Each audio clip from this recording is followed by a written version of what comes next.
Hello, streamers. Sky with you. We're doing a book review, which I usually do on my Queenie Daydreams channel, but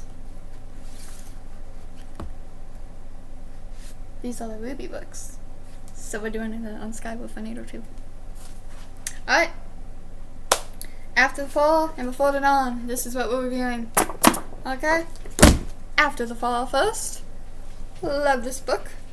I like the first box. I like the fact that Ozpin has now been confirmed to only drink hot chocolate. I love all the characters. I love how we got a good sense of Velvet and Coco's personality, but we didn't really get either of the boys. Yoshihara is like very strict and controlled, like we saw, but he's also kind of a joker, and we got to see that in the books. And then Fox, fucking love Fox, sassy boy, hell yeah, and his whole thing is great. I like the fact that one of the main reasons they were the Shade Academy was because it was the place where Velvet would be most welcome, but Velvet hated it there, and she never voiced her opinion, because unlike the others, she doesn't really step up and say her opinion.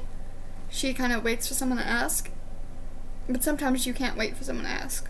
You have to step up and say. And I feel like there's something she had to learn.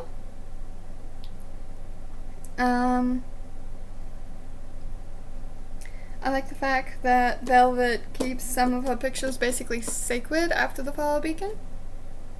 Yeah. Can we talk about the cover real quick? Okay, the cover of the book is so cool, but like if you look in Coco's glasses, it's the original artwork for Team RWBY. I don't know if you can see the glare, which is cool. Let's real quick read the back of the book. Remember, hydrating means I love you. Trouble is brewing, isn't it always? After the Beacon Academy failed, Coco, Fox, Velvet, and Yoshihara made a vow. No one else was getting left behind. It's been more than a year since Team Coffee saw their school destroyed by the creatures of Grimm. Their friends failed in battle or scattered across the world of remnant. Since then, they've been settling into life at State Academy in Vaco, fighting hard to finish their training so they can find their friends and save the world.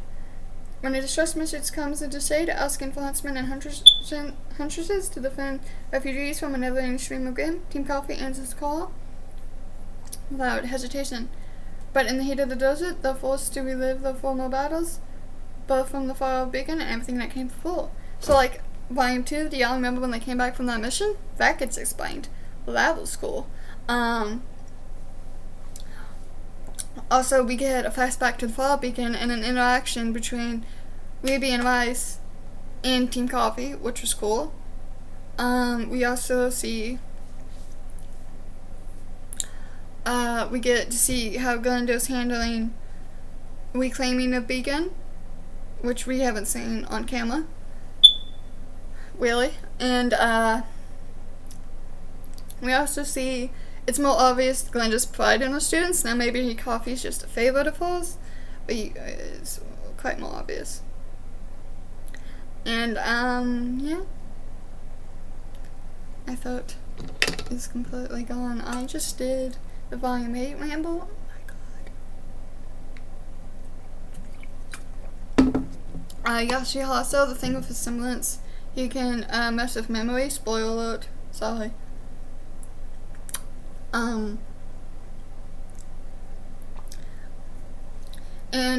You're only a monster if you choose to be. That speaks of volumes, and it's relevant so much for Volume 8, and which is really cool, but it's also saying that a semblance might be able to heal minds, heal memory, so that's something that could come into play at some point, who knows. Coco's semblance is pretty, it's probably the least cool of all of them. She can amplify dust, And then Fox. Fox is a telepath. Basically, he can talk to people, which is cool. And then I like how he manages being blind but still being a royal. Also, he mentions talking tires him out. I'm not sure what causes that, but I think that's a neat little detail about him. Yeah. The two main villains. What were their names?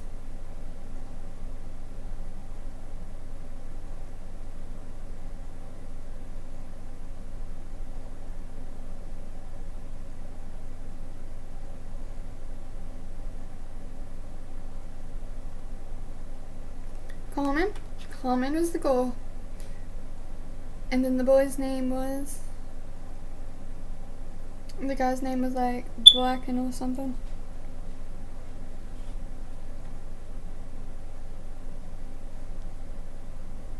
Also, Coco confirmed gay. Lesbian. That was cool. And then Gus and his grandpa. They're cool. I hope we see Gus and his grandpa on the show, because they're nifty. Amplifying emotions is a very interesting ability. I want to see it be played out. That's something that could be used. Good or bad, it could be used. Yeah, Common's telekinesis, just like Linda, but she's way weaker. Which shows us just how much of a badass Glinda is, if episode 1 didn't tell you. Or if you forgot. Yeah.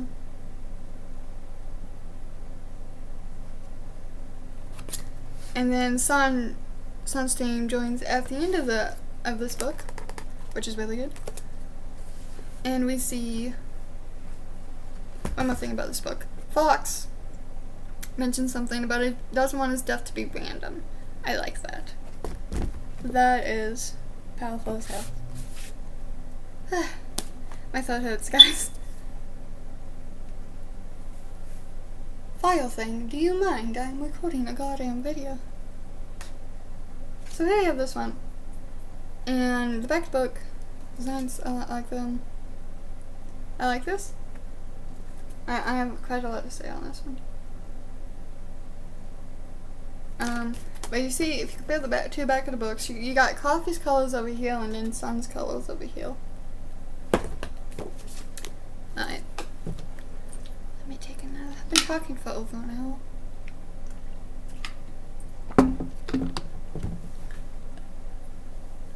And I've been doing this for days because I've been recording a lot. File. A storm is coming. Isn't it always? After the strange mission in the desert, Coco, Fox, and Velvet, Yasha are back at State Academy doing some extracurricular work to track down the Crown and restore this force that's snatching up people with powerful semblances. The job should be easier with Team Sun by the side, but the Crown continues to evade them. Out of options and worried that a bigger plot is in motion, Coffee and Sun notify Theodore, the headmaster of State Academy. But Theodore has problems of his own. Yeah, he does. Troubled by disasters at Beacon and Haven Academies and struggling to support the flood of refugee students, Jesus Christ, Theodore declares a new initiation, including the formation of new teams to better unite the student body. Amid mounting tension at the school, Coffee and Sun must contend with unfamiliar teammates and uneasy rivalries, all while the Crown plots their next move. So this book. Theodore is definitely Dorothy. Like, he has, so that would make Oscar Tip. And then Theodore has his own version of Glinda. Fucking, where is the damn thing anyway? It's on the other side of the wall. His own version of Glinda, Wumple, who's based off Rumpelstiltskin, and she's fucking badass. But the Crown is able to tone her temporarily because they have microtone powers. and they're able to get Velvet, Sun, Yoshihaso, and Wimple at different points, but eventually, by the end of the final battle, they're all free and fighting, and it was like an attack on the academy. So like, but we see why it's going to be very hard for Salem to take out Shade in this book, because even though there's definitely tension between the people of Vacuo and Shade, the people in Vacuo came to defend Shade when Shun asked them to. Into the book spoils. Which is very good, very powerful. It also sets up Sun's new role in the story, because his previous role, it's linked about Sun, was to help Blake, but he's done that, and like, that's why he kind of had to leave for a while, because he needed a new role, and his new role was set up in this book. He is going to be like the bridge between the Huntsman and the people of Vacuo. He's going to play a very big part in the Vacuo arc. And then a lot of people don't call like this book does character bashing on Shun. It does not. Okay, it does not. Shun's character has not changed at all. Okay? There's this like throwaway line at the end of volume 6 when he realizes he's been an awful leader, leaving them and all. But he thinks all he has to do is like apologize and hang out with them. But he doesn't understand truly why they're upset with him. And he has to learn why. Like, he thought he knew, but he doesn't. And this is one of Sun's character flaws that is shown in the book. He thinks he understands what's going on, but often he doesn't always. Like, the only time he really has a good grasp of a situation is in the middle of a battle. Does that make sense? Like, you know how Volume 4, he was mostly played for laughs.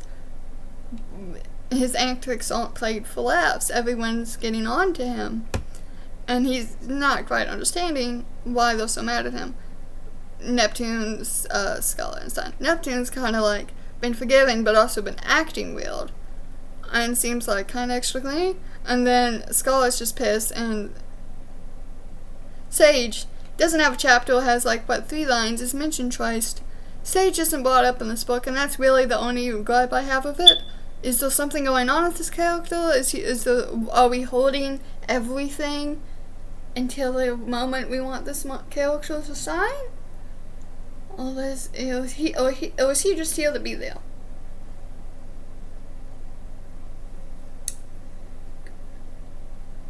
Anyway, Sun. It isn't played for laughs, and he has to learn that the reason his team is mad at him isn't because he leaves, it's that he leaves without them. And they feel like Sun thinks they're weak and that he can do better on his own. But the thing is, Sun doesn't think his team is weak. He just knows he's a one-man army and can usually handle things on his own. But he doesn't realize that he has a team that will come with him. And Neptune is trying to show him this. Scarlet's just really mad. And like, this comes out in the Beacon Boilet, which is the students that fought at Beacon that have all come to Shade. And Sun has to realize why his team is mad at him. Also, a few other of his problems. He also it's also noted early in the book, he hasn't gone home to see his family. At the end of the book, that's what he does. Showing his character progression, okay? This was the first time Shun got character progression. That's what people seem to be mad about. Like, literally, the only thing different was the tone. Like, his shit wasn't funny anymore. It was becoming a problem. Problem was addressed. And people are like, they were so hot, since like, it's not for laughs anymore. It needs to be hoss. It was played for laughs, and now in order for the message to sink in, it's gotta be hoss. That's just how it is. That's how you do it. Fucking. Do you not read that much? Did you only read this because it was RWBY? Like. Yeah, the only real bad thing about this book is Sage doesn't really have much in it.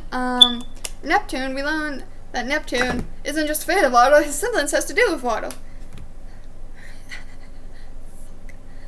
And, the pool boy. Also, he wears those goggles to keep water with his eyes. That's funny. And,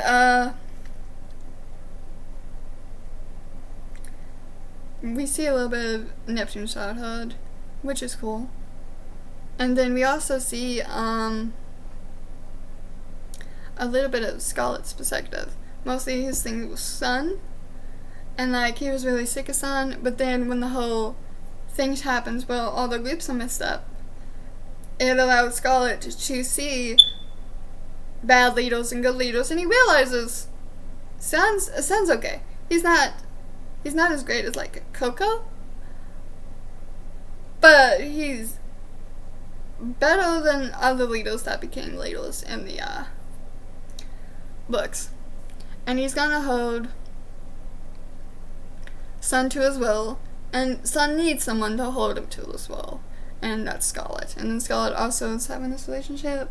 I forget the guy's name. He ran during the battle beacon, and like he was in the battle festival tournament. But I can't remember his name. I'm sorry. I'm not as good as remembering names of books as I am TV shows, because I can't always put a face, you know? We see a lot of Violet's insecurities, also the stuff with her dad. I don't think her dad was Bill. I'm not sure if he got out or not. We'll find out.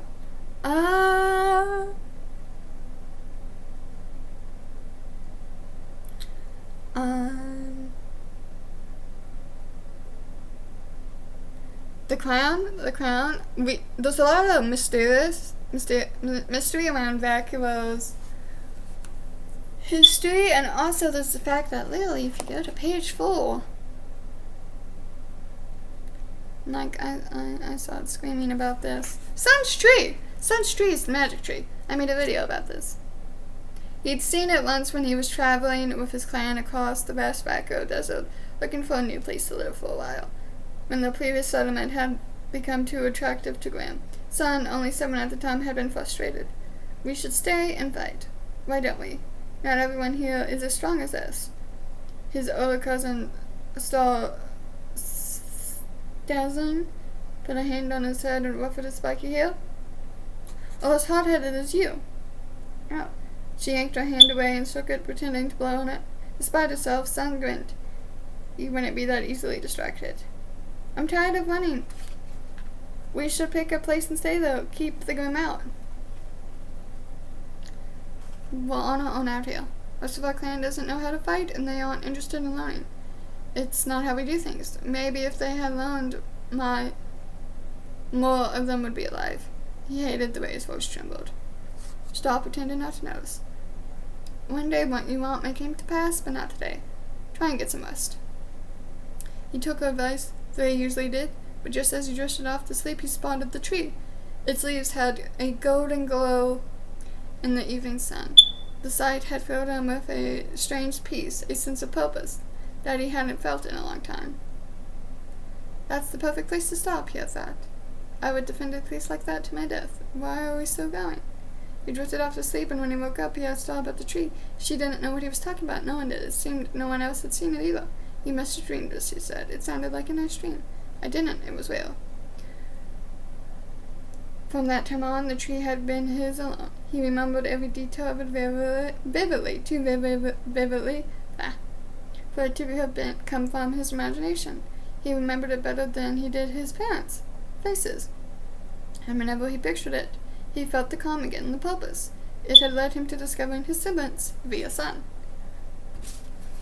Sun is connected to this powerful tree that sounds a lot like the tree we saw in Magic Place. I'm just saying. But also, I think Vacuo itself is connected to that place. Because if you go back to After the Fall, Vacuo has something no place else does, and that's crazy-ass animals and beasts that aren't Grimm. They have this fucking sand turtle thing. And, like, that threw me for a loop, because nowhere else in Remnant has that, and why does only Vacuo have that? So there's something magical about Vacuo. Vacuo, I think, is connected to that magic place. It's gotta be. And Sun saw the tree. and is like connected to it because of its semblance and stuff like that. And when I'm proving right, I will be saying, I told you so.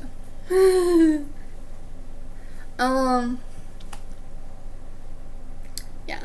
But there's also like a strange source of water near the school. Like these crying rocks or whatever.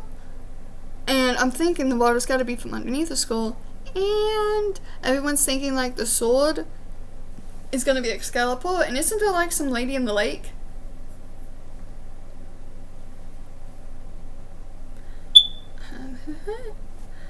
Okay, what else? Theodore, let's talk about Theodore real quick. So Theodore, we see his personality. We see he's a showman, really and truly. Relies on Wumple. He likes to know who's the best. He's a very competitive person. And he really stakes the competition, who's gonna be the best. And like relies on like people who would seem like they're going to be the best. But like look at Zahn. Zahn's one of the most valuable members of the team, and no one thought he was gonna be that important. But he was. And that's a mindset that can come back to back you.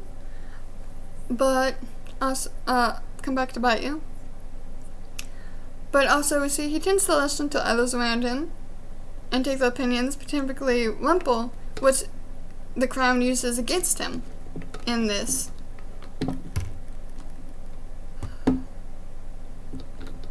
My throat hurts. In this book. And that could be his undoing. Also, he doesn't seem to have that much trust in Osmond. He seems like Anra didn't like that Oz wouldn't like go on attack, but like I think Theo sees Oz as soft in a way.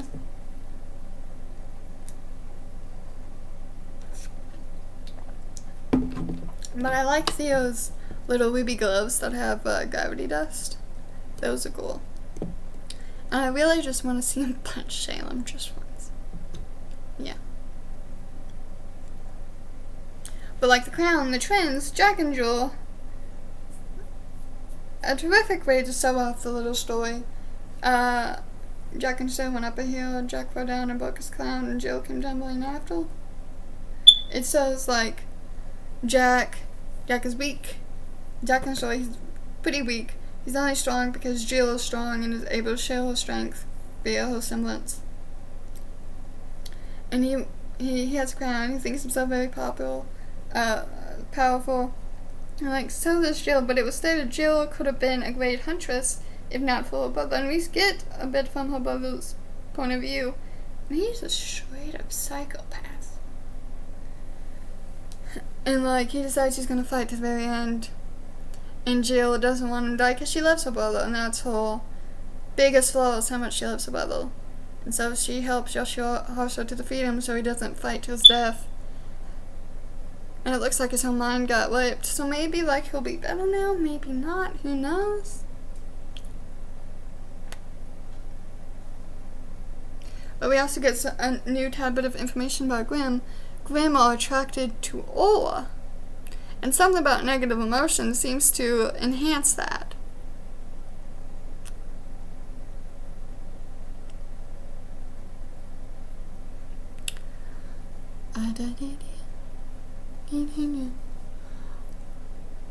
Also, we see one of the old mines in this.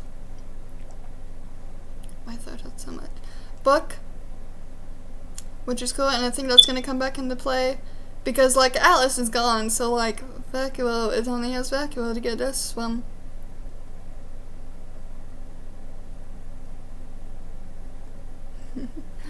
But, like, I think I've gone on enough. These books are really good. And you should. This was more of a ramble than a review. But these books are really good. I don't really have a complaint about this. My only complaint is Sage. Sage didn't really get anything. And Sun's character was handled well. unpopular opinion, but you know what? I'm light and you're not. So, have a good day, Wolf Dreamers. See you next time. Stay random. Bye-bye.